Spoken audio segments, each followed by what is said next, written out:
homelessness and recruiting workers, two of the major topics the candidates to be Anchorage's next mayor talked about, including the current mayor. They took on that at a forum this morning. Georgina Fernandez was there.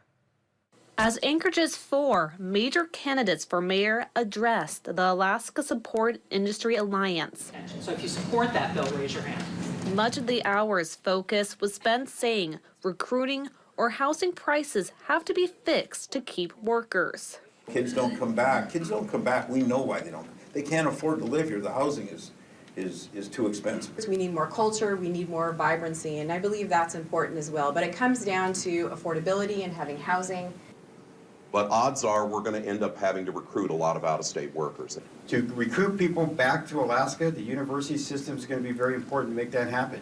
Much of the time was also spent saying how they'll fix the homeless crisis. We're in Winter City.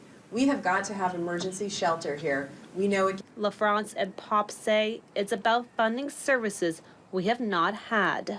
Are not being funded at levels that they should be funded at from the state to our city to help us to offset. Chris Tuck's plan involves an idea that stalled under the Bronson administration. And I do support the navigation centers. I think they're a great idea because that's where you get those individualized plans. That's where it starts. This city spent $161 million on homelessness.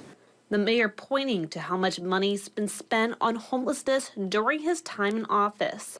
As he said, while he still supports a navigation center idea, if re-elected, he thinks right away it's about law enforcement bringing people to shelters. Some of them could go into housing, but many of them that are living rough on the street cannot go into housing.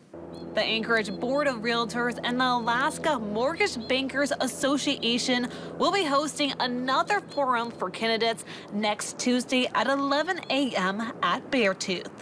In Anchorage, Georgina Fernandez, Alaska's news source.